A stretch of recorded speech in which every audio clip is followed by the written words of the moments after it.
ধুন্দুল চাষ সম্পর্কে আপনাদের সামনে কিছু তথ্য উপস্থাপন করার চেষ্টা করব। তো আপনারা যারা আমার পেজে নতুন আছেন তারা অবশ্যই আমার পেজের সাথেই থাকার চেষ্টা করবেন, পেজটাকে ফলো করে। আর আমার ভিডিও যদি ভালো লাগে একটা লাইক করবেন, একটা কমেন্ট করবেন আপনার যদি কোনো মতামত থাকে সেক্ষেত্রে। আর আপনার ইচ্ছা হলে আমার ভিডিওটা শেয়ার করে অন্য কৃষককে দেখার সুযোগ করে দিতে পারেন। আপনারা যে ফসলই চাষ করেন না কেন, কুমড়া জাতীয় ফসল এবং কি লতা জাতীয় ফসল যেগুলো আছে সেগুলোর মধ্যে আপনার মাছি পোকা অনেক ক্ষতি করে থাকে। সেগুলো মাছি পোকা নিয়ন্ত্রণের জন্য আপনারা এই ধরনের ফাঁদগুলো ব্যবহার করতে পারেন। সেই সাথে রাসায়নিকের পাশাপাশি যদি ফাঁদগুলো ব্যবহার করেন তাহলে অনেকাংশেই মাছি পোকা নিয়ন্ত্রণ করতে পারবেন। এই যে আমার সামনে যে ধুন্দুলগুলো দেখতেছেন এইগুলা,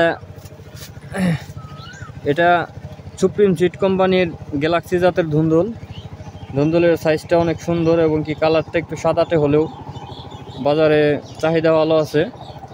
তো আমি এখানে যে ধুন্দুল চাষ করেছি, আমি আমার এই জমিটা সম্পর্কে যদি আগে আপনাদেরকে একটু ধারণা দেই তাহলে বুঝতে পারবেন। আমি আমার এই জমিতে এর আগে প্রথমবার শশা চাষ করেছিলাম। শশা চাষের পর এই জমি আমি আর এই মাচাগুলো ভাঙি নাই।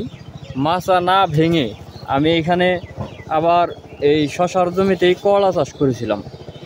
তো করলা চাষ করেছিলাম, করলা চাষের পর মোটামুটি 1 মাস 1.5 মাসের মতো আমার জমি পতিত ওইভাবে ফেলে রাখছিলাম।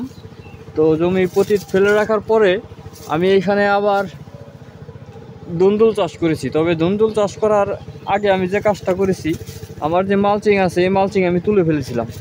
মালচিং তুলে এখানে কিছু রাসায়নিক সার এবং কি জৈব সার দিয়ে তারপরে মাটিগুলো আগলা করে আবার আমি ওই মালচিংটাই এখানে বিছাইছি।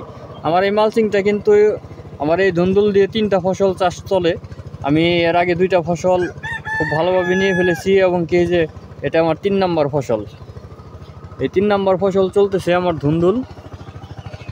বর্তমানে ধুন্দুলের বাজারও ভালো, এখন একটু বেশি পরিমাণে ধুন্দুল উঠতেছে।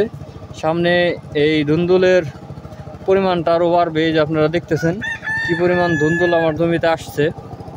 আর এই যে এটা কিন্তু আসার তালেই আছে আর কি, র্যান্ডমলি যে একটা বড় হইতেছে একটা আসতেছে, হ্যাঁ, আবার কিছু আছে ফুল ফুটতেছে।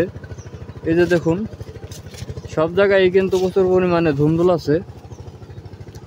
তো আমার এই ধুন্দুল চাষের ক্ষেত্রে আমি যদি বলি, আমি কিছু জায়গায় এক সারিতে ধুন্দুল লাগিয়েছি এবং কিছু বেডে বলতে আমি একটা বেডে, আমি যে এখান থেকে যদি আমি জমির বাহির থেকে যদি দেখাই, এই যে দেখুন এটা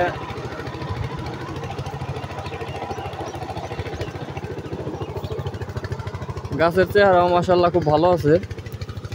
কিছুদিন আগে ঝড় বৃষ্টিতে একটু নাজেহাল করে ফেলছে গাছগুলো, যেমন এই যে পাতাগুলো ঝরে ছিঁড়ে ফেলছিল এই যে, কিন্তু তারপরেও এখন ভালো আছে আর প্রচুর পরিমাণে ধুন্দুল আসতেছে।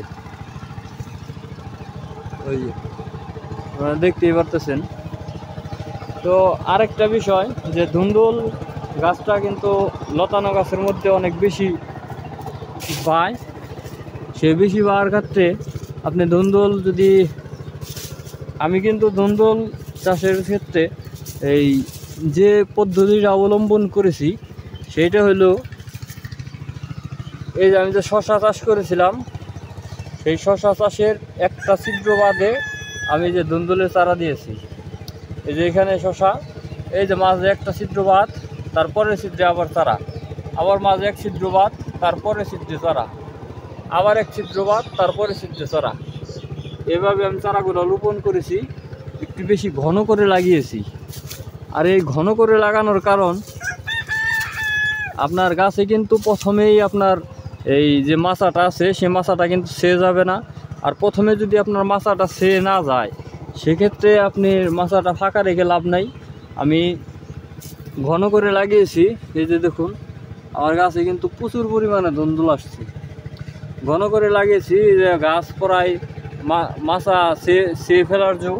তো মাচা ছেয়ে ফেলার আগে আমি করব কি, আর হয়তো বা 1 সপ্তাহ পরে আমার এই জমির মাচা যখন ভালোভাবে ছেয়ে যাবে, এই যে উপরের দিকে যদি দেখাই এই যে এরকম আছে, তো মাচা ছেয়ে গেলে আমি তখন করব কি, এক ধাপে আমি আমার ধুন্দুল গাছ কিছু মাঝখানে থেকে ধুন্দুল গাছ কেটে ফেলবো।